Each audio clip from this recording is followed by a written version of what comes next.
अस्सलाम वालेकुम। आपको आज के प्रोग्राम में खुशामदीद। आम इंतखाबात की तैयारियां जारी हैं। इलेक्शन कमीशन नई हल्का बंदियों की तफसीलात जारी कर चुका है। इलेक्शन कमीशन के मुताबिक मुल्क भर से कौमी असम्बली की जनरल नशिस्तों के 266 हल्के होंगे, जबकि मुल्क भर में सूबाई असम्बलियों की जनरल नशिस्तों के 593 हल्के होंगे। नोटिफिकेशन के मुताबिक नई हल्का बंदियों में साबिका फाटा की 12 नशिस्तें कम होकर अब 6 रह गई हैं। इसी तरह सांगड़ में कौमी असम्बली की 3 नशिस्तों में से 1 कम होकर 2 रह गई हैं, जबकि कराची साउथ की कौमी असम्बली की 1 नशिस्त बढ़कर अब 3 हो गई हैं। खैरपुर की सूबाई असम्बली की नशिस्तें 7 से कम होकर 6, सांगड़ की सूबाई असम्बली की नशिस्तें 6 से कम होकर 5 और ठठा की सूबाई असम्बली की नशिस्तें 3 से कम होकर 2 हो गई हैं, जबकि मलीर, कराची ईस्ट और कराची सेंट्रल की सूबाई असम्बलियों की एक नशिस्त में भी इजाफा हो गया। मलीर की सूबाई असम्बलियों की नशिस्तें 5 से बढ़कर 6, जबकि कराची ईस्ट की सूबाई असम्बली की नशिस्तें 8 से बढ़कर 9 और कराची सेंट्रल में 8 से बढ़कर 9 हो गई हैं। अब chief election commissioner Sikandar Sultan Raja ने आज कहा कि इंतखाबी शेड्यूल से जो इंतखाबी शेड्यूल है वो इलेक्शन से 54 रोज पहले जारी होगा। हल्का बंदियां शाया हो चुकी हैं, बाकी सब कुछ भी अपने वक्त पर होगा।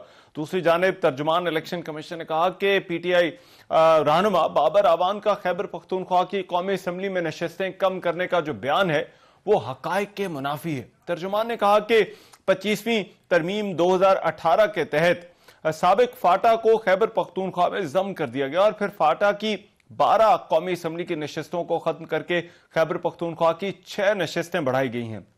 तर्जुमान ने यह भी कहा कि खैबर पख्तूनख्वा की कौमी असम्बली की नशिस्तें 39 से बढ़कर 45 हो गई हैं, जबकि सूबाई असम्बली में 16 जनरल सीटों का इजाफा करके 99 से 115 कर दी गई हैं। एमक्यूएम अलबत्ता एतराजात उठा रही है और खासकर इलेक्शन कमीशन के किरदार पर हल्का बंदियों के मामले को लेकर। एमक्यूएम के कन्वीनर खालिद मकबूल सदीकी ने कहा कि चेयरमैन इलेक्शन कमीशन सिंध जो है वो सियासी जमात के कारकुन बने हुए हैं। हल्का बंदियों के मामले पर सुप्रीम कोर्ट के चीफ जस्टिस सोमोटो एक्शन ले। इंतखाबात से पहले तमाम हल्का बंदियों को दुरुस्त किया जाना जरूरी है। हमने 13 हल्कों पर एतराजात जमा कराए, किसी एक पर भी कोई एक्शन नहीं हुआ। इससे पहले पाकिस्तान पीपल्स पार्टी और पाकिस्तान तहरीक इंसाफ जो है वो निगरान हुकूमत के साथ साथ इलेक्शन कमीशन के किरदार पर भी सवालात उठा चुके हैं। आज chairman Pakistan Peoples Party Bilawal Bhutto Zardari ने कहा कि हमें बताया जा रहा है कि 3 मरतबा वजीर आजम रहने वाले चौथी मरतबा इख्तदार में आकर मुल्क को मुश्किलात से निकालेंगे। फरवरी 8 पे इलेक्शंस होने जा रहे हैं। हमें बताया जा रहा है कि जो 3 दफा वजीर आजम बना वो चौथा बार वजीर आजम बन के पाकिस्तान को इन मुश्किलात से निकालेंगे। मेरा दरख्वास्त है पाकिस्तान के शहरियों से और खास तौर पे बलोचिस्तान के अवाम से कि आप सबको फरवरी 8 पे सरप्राइज दे। मुल्क इंतखाबात की जानिब बढ़ रहा है। इंतखाबात साफ और शफाफ किस तरह से होंगे, हल्का बंदियों का मामला, क्या ये मरहला जो है वो तय हो चुका है और इस पर एतराजात जो उठ रहे हैं उनके हवाले से बात करने के लिए मेरे साथ इस वक्त मौजूद हैं कंवर दिलशाद साहब, सेक्रेटरी रह चुके हैं इलेक्शन कमीशन के, पंजाब हुकूमत के मुआविन खुसूसी भी हैं। कंवर दिलशाद साहब, बहुत शुक्रिया आपके वक्त का। कंवर दिलशाद साहब, आपको लगता है कि इलेक्शन को लेकर जो तैयारियां हैं वो ऑन ट्रैक है, सब कुछ जो है वो सही सिमत में बढ़ रहा है और ये हल्का बंदियों का जो मामला है इसको आप किस तरह से देखते हैं? मरहला ठीक तरह से तय हो गया? देखा जी, election commission Pakistan step by step चलता रहा और उन्होंने जो 17 अगस्त को जो अपना रोड मैप दिया था उसके मुताबिक वो अमल दरामद करने में कामयाब हो गए। उन्होंने कहा था कि हम 30 नवंबर को हल्का बंदियों का नोटिफिकेशन कर देंगे। ठीक है, हल्का बंदियों पर कोई 1370 के करीब बाकायदा कंप्लेंट भी आई है, एतराज कुंदान ने दरखास्तें जमा कराई, लेकिन इलेक्शन के पाकिस्तान ने अपने मुकर्रर वक्त में 30 नवंबर को सबको उनको डिस्पोज ऑफ किया और सबको तसल्ली के साथ उनकी बातें सुनी। इसके साथ साथ उन्होंने इंतखाबी फरिश्त का सबसे बड़ा अहम मरहला होता है, हल्का बंदियों के बाद सबसे बड़ा मिशन है या बहुत बड़ा लैंडमार्क है, वो है इंतखाबी फरिश्त। वो 12.5 करोड़ 80 लाख के लगभग जो इंतखाबी फरिश्त जो है वो भी तैयार होगी वोटर्स की। उसमें तमाम उसमें तस्वीर भी मौजूद है और तस्वीर वाला जो हिस्सा है वो दिया जाएगा रिटर्निंग ऑफिसरों को, आम पब्लिक को नहीं दिया जाएगा। और आम पब्लिक के लिए बाकायदा हर जिले की हर कॉन्स्टिट्यूंसी की इंतखाबी फरिश्त प्रिंट होगी या प्रिंट करने में इलेक्शन कमीशन पाकिस्तान ने बहुत अच्छा कदम उठाया उन्होंने किसी प्राइवेट प्रिंटिंग प्रेस से नहीं करवाई, उन्होंने इसको बाकायदा तरीके से नादरा के प्रिंटिंग प्रेस से छपी है, जो इंटरनेशनल स्टैंडर्ड का उनकी है मेयार है उनका प्रिंटिंग प्रेस का। तो वो एक बहुत बड़ी इंटरनेशनल स्टैंडर्ड की आपकी आ गई है। इंतखाबी फरिश्त भी वो खुशैन कदम है, सबको उसको देखना चाहिए। तीसरी बात ये होती है रिटर्निंग ऑफिसरान, जो सबसे बड़ी बैकबोन है, रीढ़ की हड्डी है, वो है रिटर्निंग ऑफिसर। उनके हाथ में पूरी ताकत है, पूरी पावर्स है, उनके अंदर प्रिजाइडिंग ऑफिसर है, कॉन्स्टिट्यूएंसीज है। उनकी अपॉइंटमेंट भी चीफ इलेक्शन कमीशन ने आज खुद की है। एक एक को जानते हैं, ब्यूरोक्रेट को सबका छानबीन करके रिकॉर्ड करके कोशिश की है। बाकी नियतों का हाल तोला जानता है। वो बाकायदा रिटर्निंग ऑफिसर अपॉइंटमेंट भी हो रही है। 266 कौमी असम्बली के हैं और 593 सूबाई असम्बली के।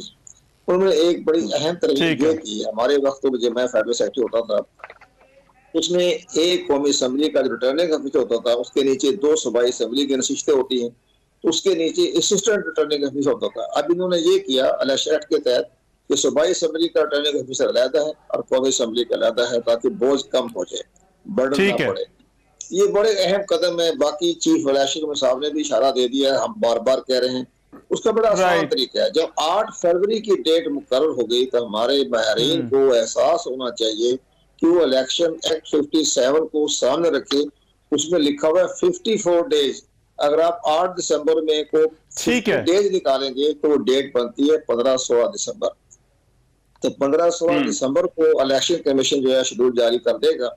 अब उसके लम्हे जो 3 दिन 6 दिन 8 दिन 10 दिन देगा, कागजात नामजदगी, एतराजात, इसके बाद अपीलें, सारा मामला जो है ये जनवरी के दूसरे हफ्ते मुकम्मल हो जाएगा, प्रिंटिंग शुरू हो जाएगी और 8 फरवरी को इंतखाबात हो जाएंगे। ठीक है कमर दिलशाद साहब, लेकिन हल्का बंदियों पर जो एतराजात हैं, इलेक्शन कमीशन इसको किस तरह से दूर कर पाएगा? क्योंकि ये तो बड़ी जमातें हैं जो एतराजात उठा रही हैं और फिर ये ना हो कि कहीं इन्हीं एतराजात को लेकर जो नतायज हैं उन पर बहस शुरू हो जाए। एतराजात को उन्होंने सुने हैं, जिन्होंने एतराजात किए उनके वकला बाकायदा कमीशन के सामने पेश होते रहे, अपने दलाइल देते रहे, वो सब कुछ उनके बाकायदा ट्रांसपेरेंट तरीके से वेबसाइट पर स्क्रीन के जरिए, नक्शों के जरिए उनको सारे उनकी बातें सुनी, जवाब दिया। बहुत सी बातें तस्लीम भी कर ली होगी उन्होंने, जो दलाइल दिए होंगे, लेकिन ये सारा मामला खत्म हो गया, डिस्पोज ऑफ कर दिया गया। अब अगर किसी को एतराजात हैं, उसके 2 पहलू होते हैं। पहली बात यह है कि जो हमारा इलेक्शन एक्ट है उसमें लिखा हुआ है कि सेक्शन 22-23 है उनकी 24, उसमें लिखा हुआ है कि जब हल्का बंदियों का हतमी गजट नोटिफिकेशन कर दिया जाए उसे किसी अदालत में चैलेंज नहीं किया जा सकता। वो इसलिए किया है ताकि आपका शेड्यूल मुतासर ना हो, लेकिन अपील करने का हक है। आर्टिकल 199 के तहत वो अपील कर सकते हैं, लेकिन उस अपील की इलेक्शन कमीशन के यहाँ उसकी ज्यादा दलाइल नहीं होती। अपील को इलेक्शन कमीशन ने उस पर ज्यादा ध्यान नहीं देना, और वहाँ के हाई कोर्ट की तरफ से कोई ऑर्डर आ भी गए, वो कहे कि हमने अपना हतमी रिजल्ट जारी कर दिया है तो हमारा ये फाइनल है। लेकिन इसके पास में एक बड़ी अहम हुई है पेशरफ माजी में, ये माजी उसके इलेक्शन कमीशन को बड़ा सहारा मिला हुआ है। वो है चीफ जस्टिस पाकिस्तान साकिब निसार साहब ने जब ये देखा कि ये जुलाई 2025 में जो इंतखाबात 25 जुलाई 2018 में इंतखाबात हो रहे थे, तो बेशुमार हाई कोर्ट में केस चला गया था। High court, Islamabad high court, बाद इसके बाद ये Sindh high court, Lahore high court, Peshawar high court, Balochistan high court, उसमें चैलेंज हो गई थी। चैलेंज नहीं करती, अपीलें चली गई थी हल्का बंदियों के बारे में जो उन्होंने 2017 की मर्दमशुमारी की बेस पे की थी। तो उस वक्त के चीफ इलेक्शन कमीशन ने एक बाकायदा रेफरेंस भेजा, खत लिखा चीफ जस्टिस पाकिस्तान साकिब निसार को कि जनाब अगर इनकी अदालतों के फैसले आने शुरू हो गए, हमने इस पर अमल दरामद करना शुरू कर दिया, तो 25 जुलाई 2018 को इलेक्शन आप भूल जाएं, फिर तो अब ये 2019 में जाके इंतखाबात ही होंगे। तो उसके ऊपर उन्होंने फिर ऑर्डर जारी किया, जजमेंट जारी की चीफ जस्टिस पाकिस्तान ने। उन्होंने कहा कि हल्का बंदियों के बारे में जो इलेक्शन कमीशन ने जारी कर दिया नोटिफिकेशन, किसी अदालत में चैलेंज नहीं किया जा सकता, तमाम दरखास्तें, तमाम अपीलें रिजेक्ट की जाती हैं। तो उन्होंने सुप्रीम कोर्ट में बैठ कर चारों हाई कोर्ट के जो फैसले थे उनको मुस्तरद कर। ठीक है कमर दिलशाद साहब, अब देखिए ये तो इंतखाबात के साथ पार्टियों के अपने इलेक्शनों का मामला भी इस वक्त उस पर भी बात हो रही है। Tehreek Insaf intra party election कल करवाने जा रही है। अब तो आपको लगता है जो जिस तरीके से ये इलेक्शन तहरीक इंसाफ करवा रही है, ये इलेक्शन कमीशन को काबिल कबूल भी होगा और फिर तहरीक इंसाफ अपना जो इंतखाबी निशान है उसको बरकरार रख सकेगी? तहरीक इंसाफ पाकिस्तान की वह सियासी जमात है, मैं तो कहूँगा बड़ी बदकिस्मत सियासी जमात है कि जिसके तमाम जितने भी इन्होंने इंट्रा पार्टी इलेक्शन करवाए वो चैलेंज किया गया। जस्टिस वजीरुद्दीन, तस्लीम नूरानी, इसके बाद इंसारी साहब थे, वो उनके जमाने में इलेक्शन हुए, फिर इसके बाद आदम स्वाति साहब आ गए। इनकी पार्टी के लोगों ने दरखास्तें दी इलेक्शन कमीशन पाकिस्तान को कि जनाब ये फ्रॉड इलेक्शन हुआ है, ये जाली है। उसके ऊपर इलेक्शन कमीशन को कार्रवाई करनी पड़ी। अदरवाइज सारी सियासी पार्टियों ने जो अपने इंट्रा पार्टी इलेक्शन करवाई, कागजी कार्रवाई मुकम्मल की, तो वो किसी ने चैलेंज नहीं किया। जिसकी इलेक्शन कमीशन आज खुद नोटिस लेने का मिजाज नहीं है कि जनाब वो अगर किसी डॉक्यूमेंट जमा करा दिए हैं, अगर कोई चैलेंज ना करे तो फिर इलेक्शन कमीशन पाकिस्तान आज खुद नोटिस लेने का मिजाज नहीं है। लेकिन जिनकी बदकिस्मती ये है तहरीक इंसाफ की पार्टी की कि उन्होंने इन्हीं की पार्टी में चैलेंज किया। जस्टिस वजीरुद्दीन ने कहा सब फ्रॉड हुआ है, उनका वाइस चेयरमैन, इसी तरह बाकी जितने भी इलेक्शन हुए सबने का फ्रॉड हुआ है। अच्छा, इसलिए आज से इलेक्शन कमीशन पाकिस्तान को इंक्वायरी करनी पड़ी। अगर कोई चैलेंज करेगा तो इंक्वायरी करेगा।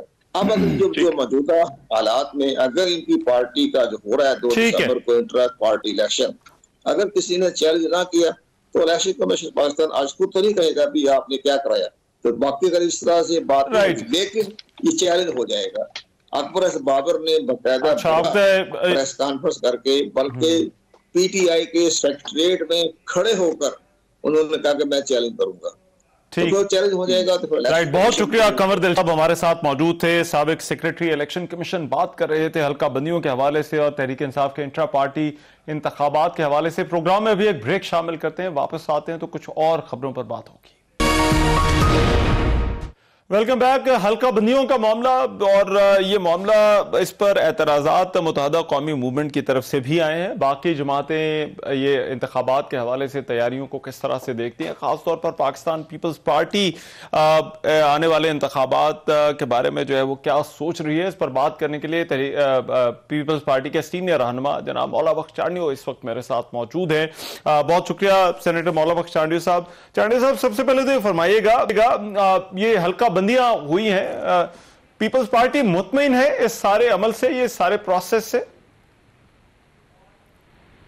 हमने बहुत सारी बातों पे अपने तहफ़्फ़ुज़ात का इज़हार किया है, मरदमशुमारी पर भी किया है, कुछ हल्कों पे भी किया है, लेकिन फ़िलहाल हमारे एतराज़ात दूर करने को कोई फ़िलहाल तैयार मुझे नज़र नहीं आता।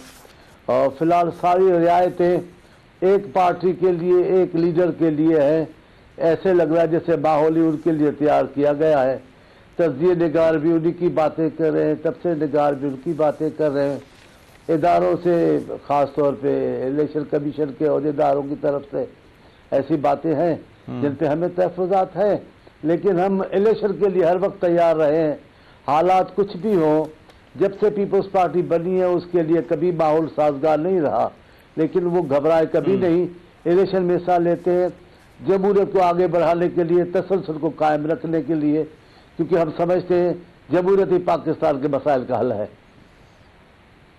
ठीक है, लेकिन मौला बख्श चांडियो साहब, आज एमक्यूएम ने बड़ी भरपूर प्रेस कॉन्फ्रेंस की और उन्होंने कहा कि जो चीफ इलेक्शन कमिश्नर सिंध हैं वो जानिबदार हैं। क्या वाकई सिंध के जो चीफ इलेक्शन कमिश्नर हैं वो जानिबदार हैं? मैं नहीं समझ सकता। हम भी इलेक्शन कमीशन की बात कर रहे, लेकिन एमक्यूएम का अपना मौक़िफ़ है, मैं उस पर तबसरा नहीं कर सकता। हुकूमत में होते हैं तो भी उनकी शिकायतें जाती नहीं है, शरीक भी होंगे, बैठे भी होंगे, वजारतों की मनसब पे भी बैठे होंगे, लेकिन उनकी शिकायतें जाती नहीं है। ऐसे लगता है जैसे उनकी बकाई शिकायतों करने में है। तो अब भी शिकायतें कर रहे होंगी, मैं नहीं कहता कि कोई नाजायज़ होंगी, जायज़ होगी, लेकिन शिकायत करना जैसे मंशूर का हिस्सा है एमक्यूएम का। ठीक है, तो उन्होंने तो कहा है कि हम इलेक्शन कमीशन पर अदम एतमाद का इजहार करते हैं। तो आपको लगता है कि वाकई अगर आप भी मुतमिन नहीं है, एमकेएम भी मुतमिन नहीं है, तो फिर आपके ख्याल में ये पूरा जो प्रोसेस है इसके साथ ही आगे बढ़ना चाहिए? हम अदम एतमाद की बात नहीं करते, हम तहफ़्फ़ुज़ात दूर करने की बात जरूर करते हैं। जहाँ बेहतर के समझते हैं कि कोई बेहतर की सूरत हाल है तो वहाँ करनी चाहिए, लेकिन हम तैयार बैठे हैं मुकम्मल तौर पे इंतखाब में हिस्सा लेने के लिए, क्योंकि इंतखाब के बगैर मुल्क तरक्की नहीं कर सकता। अवाम की शिरकत ना हो हुकूमत में तो मुल्क के लिए कोई बेहतर नहीं है। हम हर हाल में इंतखाब के लिए तैयार होते हैं। हमारे खिलाफ साजिशें की जाती हैं, हमारे नतायज चुराए जाते हैं, लेकिन फिर भी हम जमहूरियत के तसलसल को आगे बढ़ाते हैं, जमहूरियत के तसलसल को रोकते नहीं। ठीक है। अच्छा, आज जो चेयरमैन है बिलावल भुट्टो, उन्होंने कहा कि चौथी मरतबा लाने की तैयारी की जा रही है, जिनको पहले 3 मरतबा लाया गया, और फिर उनसे तवक्को की जा रही है कि वो मसाइल को हल करें। अब समझ तो ये आते है कि इशारा उनका मियां नवाज शरीफ की तरफ था, तो वाकई पीपल्स पार्टी समझती है कि अगर मुस्लिम लीग नून या मियां नवाज शरीफ वजीर आजम बन जाते हैं तो मामलात उनसे नहीं चलेंगे? 3 बार वाकई अगर वो वजीर आज़म भी रहे हैं, चौथी बार की तैयारी कर रहे हैं, तो कौन से वो मसाइल है जो उन्होंने 3 बार 3 मौके के इक़्तिदार में कब वो मसाइल हल हुए हैं? जिनकी शिकायतें वो पहले भी करते रहे, आखिरी भी उधर ही कर रहे हैं। मेरा अपना ख्याल है, मैं पार्टी से माफी मांगता हूँ, मेरा अपना ख्याल है कि नून लीग एक इलाकाई सोच की पार्टी है। उसकी चाहे चारों सूबों में सीटें हों भी, नुमाइंदे हों भी, लेकिन उनको परवाह नहीं होती। उनको सिर्फ एक सूबे में जीतने की परवाह होती है, एक सूबे को राजी करने की परवाह होती है। वो समझते हैं कि एक सूबे में अगर हम जीत जाते तो पूरे पाकिस्तान पे हुक्मरानी का हक रखते हैं। ये सोच उनकी दुरुस्त साबित होती जा रही है, लेकिन दोस्त ये सोच पाकिस्तान के वफाक के हवाले से कोई अच्छी सोच नहीं है। अच्छा, इसकी वजह क्या है? क्योंकि नून लीग का तो दावा है कि हम आते हैं मईशत को ठीक करना है, इस वक्त सबसे बड़ा मसला जो है वो मईशत है। तो आपको नहीं लगता कि मियां नवाज शरीफ अगर वजीर आजम बनते हैं तो वो मुल्क के जो मसाइल हैं उनको हल कर सकेंगे? कैसे हल कर सकेंगे? वो आए हैं और मसाइल पैदा होना शुरू हो गए। आप देखिए, मैं पीपल्स पार्टी कारकुन की हैसियत में उनके कैदी होने की या जेल में जाने की ख्वाहिश नहीं रखता। हम उनको चाहते हैं आज़ादी से पाकिस्तान में उनका मुल्क है, हिस्सा लें सियासत में, लेकिन जिस तरीके से वो गए वो तरीका आपको याद है। वो पीटीआई की वजीर सैद थी, अल्लाह उनको जिंदगी दे, वो तीखती रही। वो कह रहे मियाँ साहब अभी हाथ से जा रहे हैं, मियाँ साहब का वक्त मुद्दत पूरी हो गई है, जल्दी रिहा करो उनको। उन्होंने बहुत सारा जिन्होंने रोला पाया उसमें वो हमारी वजीर सेहत भी थी, लेकिन खैर खूबी से वो विलायत गए भी, पहुंचे भी, खैर से चौथी बार वजीर बन के लिए आए भी। लेकिन बात यह है जिसको वो बुरा, जो हमारी बात उनको बुरी लगी, वो छोटी सी बात है। वो ये है कि आप गए जिस हैसियत में, आए तो उस हैसियत में नहीं है। गए तो आप कैदी थे, मिन्नतों के साथ गए थे, अब आए हैं तो अदालत आपके एयरपोर्ट पे आ गई है वो सारी खाना पूरी करने के लिए। तो ये अगर आपका आना जाना और ये एजाज है आपका, ये वीआईपी प्रोटोकॉल है आपका, इस हैसियत में आपको वापस ला रहे हैं, तो ये आम सियासी कैदी का या आम सियासतदान का की वापसी नहीं है, ये खास लाडले की वापसी है। और लाडला क्या रंग लाता है इंतखाबात में वो तो आने वाला वक्त बताएगा। अच्छा चांडिया साहब, बलूचिस्तान में जलसा किया पीपल्स पार्टी ने, यौम तासीस अपना वहां पर मनाया। सिंध पीपल्स पार्टी का मजबूत गढ़ रहा है, पिछली हुकूमतें पीपल्स पार्टी ने बनाई हैं, लेकिन असल सवाल पाकिस्तान पीपल्स पार्टी के लिए खैबर पख्तूनख्वा और पंजाब का है, और खासकर पंजाब का। आपको लगता है कि आने वाले इंतखाबात में कोई कारकर्दगी दिखा सकेगी पाकिस्तान पीपल्स पार्टी इन दोनों सूबों में और खासकर पंजाब में? मेरे ख्याल में पाकिस्तान पीपल्स पार्टी को वफाक पाकिस्तान में मुकम्मल एतमाद है। उन्होंने जब भी सियासत की है, वफाकी सियासत की है। इंतखाब जीतना हारना अपनी जगह पर है, लेकिन कम से कम अपने मौक़िफ़ को, पाकिस्तान परस्त मौक़िफ़ को तो आगे रखना चाहिए। हमने यही सोचा है, हम आज भी बात वही करते हैं, लेकिन हमारे खिलाफ जो साजिशें, जो कुव्वतें सरगर्म है, उनको हमारे पाकिस्तान को पसंद करना अच्छा नहीं लगता। वो इलाकाई सोच की पार्टी की ख्याल रखते हैं, इसीलिए सारा कुछ मामला है। हमें कोई डर परेशानी नहीं है।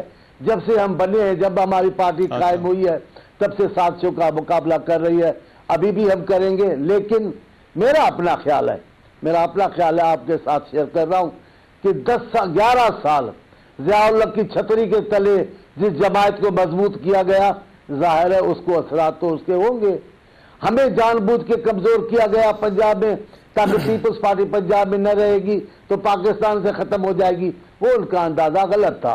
एक पार्टी की सरपरस्ती की ज़िया-उल-हक की हुकूमत ने, उसी पार्टी को पंजाब में बार बार जितवाते भी रहे, कामयाब भी करते रहे। लेकिन आप मेरा अपना ख्याल, जैसे मैंने आपसे कहा, ठीक है, लेकिन मेरा ख्याल आपने कहा कि एक पार्टी के लिए, जी मैं जरा गुजारिश कर लूं, आपने कहा एक पार्टी के लिए माहौल बनाया जा रहा है, तो ये माहौल सिर्फ पंजाब में बनाया जा रहा है या बाकी सूबों में भी बनाया जा रहा है?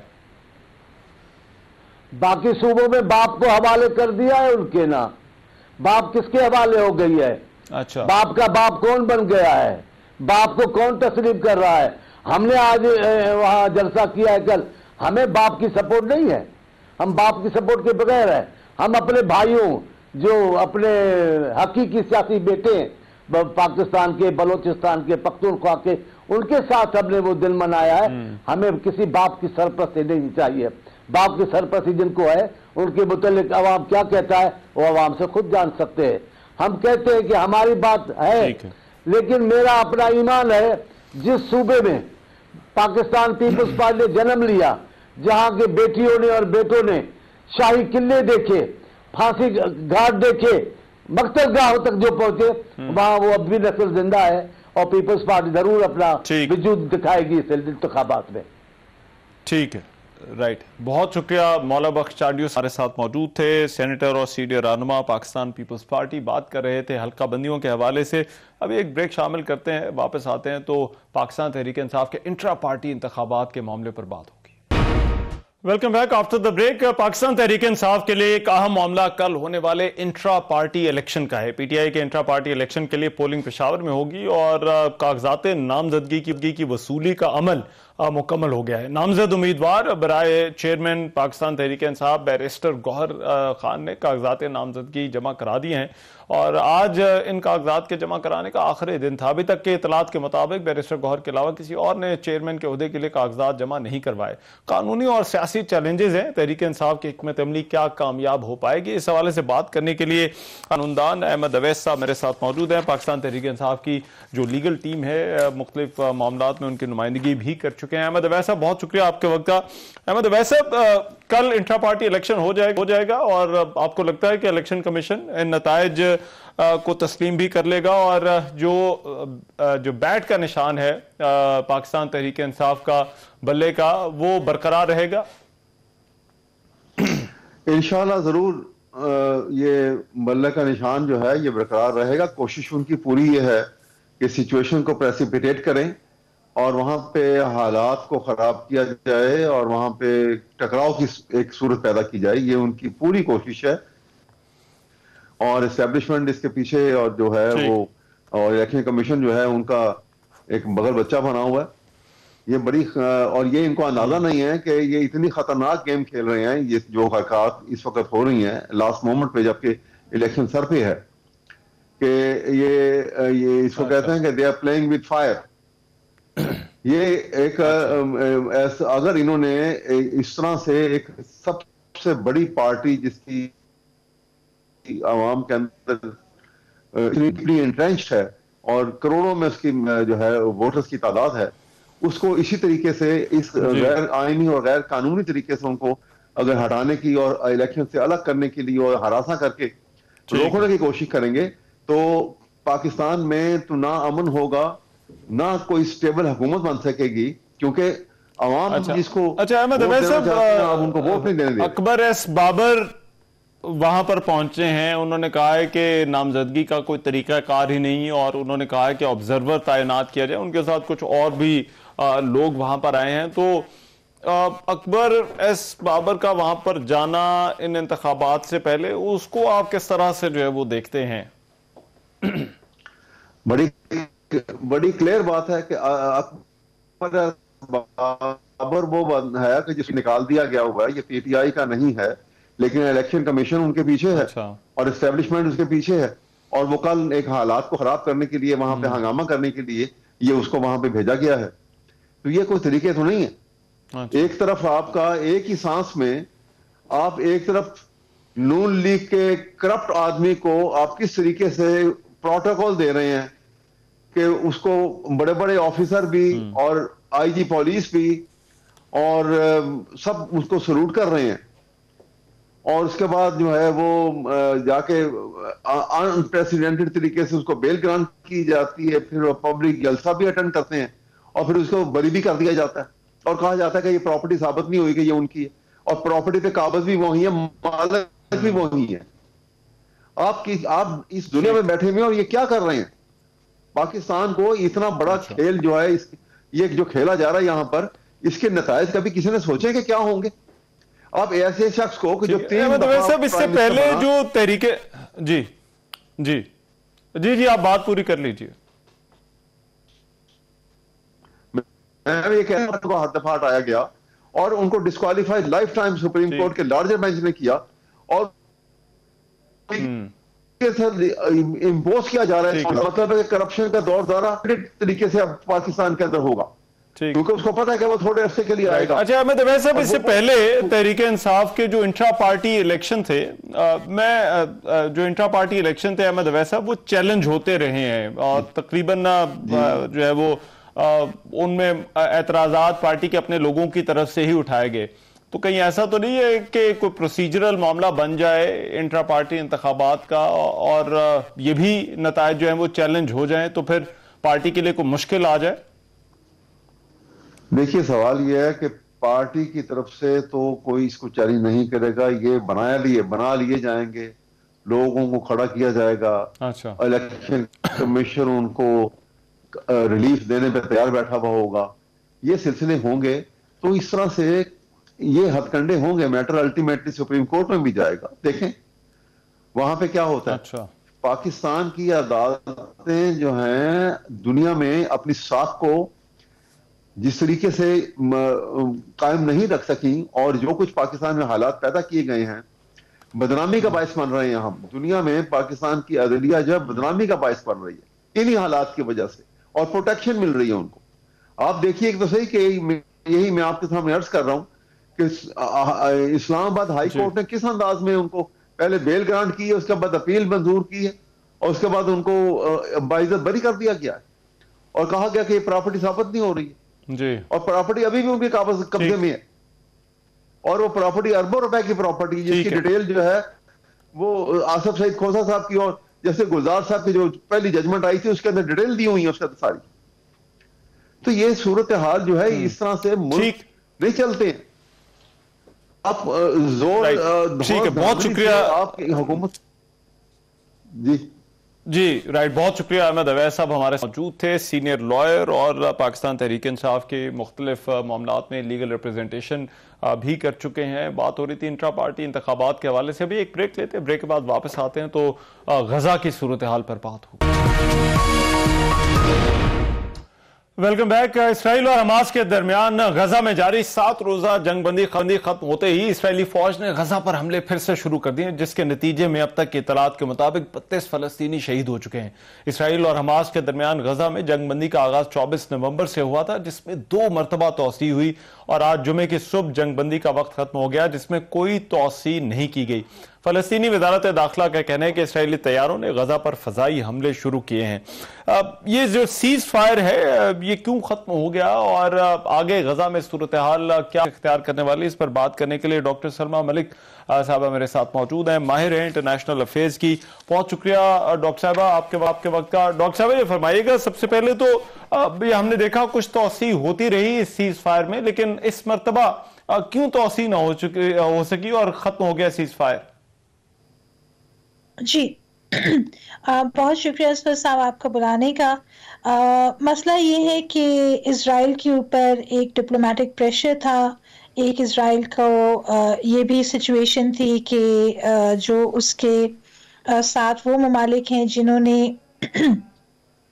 सीज फायर में मदद की थी, कतर हो गया, अमेरिका हो गया, इन सब के ऊपर बहुत ज़्यादा पब्लिक प्रेशर था कि किसी तरीके से जंग बंदी हो, थोड़ा सा लोगों को रिलीफ मिले और इनकी क्रेडिबिलिटी जो है वो भी सामने आए लोगों के कि ये एक इंसान दोस्त ममालिक हैं और इनका भी कंसर्न है। बट अंदर से सिचुएशन ये है कि इज़राइल कभी भी सिंसियर नहीं था सीज फायर के मामले में, जंगबंदी नहीं करना चाहता था। अच्छा। उसको अपने मकासद के लिए कुछ अपने नेशनल्स को रिहा कराना था, थोड़ा सा ये भी दिखाना था कि हाँ चलो ठीक है हम भी ये करना चाहते हैं। और उसके बाद जो मेन उसका मकसद है वो ये है कि गजा को फ़लस्तीनियों को गजा से मुकम्मल तौर पे उनका इनखिला कर दिया जाए। और जब तक वो अपने इस मकसद में कामयाब नहीं होगा ये चीज़ ये ख़त्म नहीं होगी।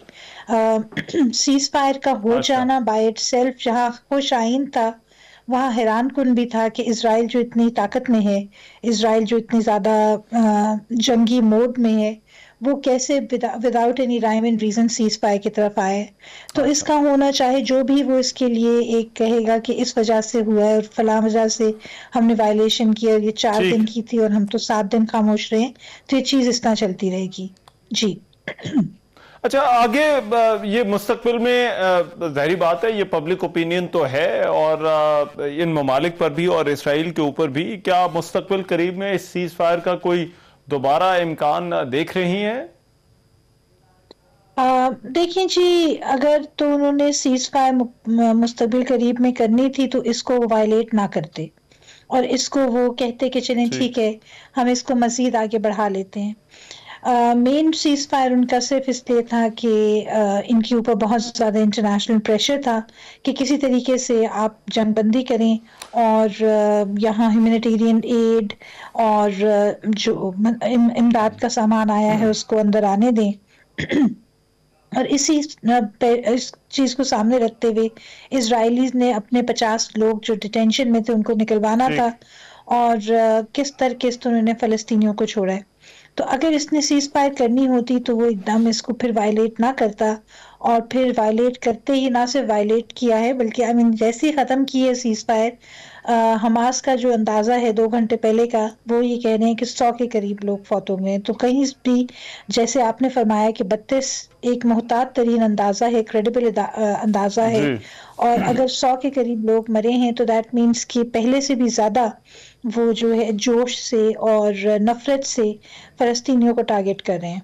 ठीक है, राइट। बहुत शुक्रिया डॉक्टर सलमा महबा हमारे साथ मौजूद थी। और गजा में जहां पर सीज फायर इसराइल और हमास के दरमियान आज खत्म हो गया, इसराइल ने फिर से हमलों का आगाज कर दिया है, उस सूरत हाल पर बात कर रही थी। आज के प्रोग्राम से इतना ही। मेजबान रहमान अज़हर को इजाजत दीजिए, अल्लाह ने के बाद।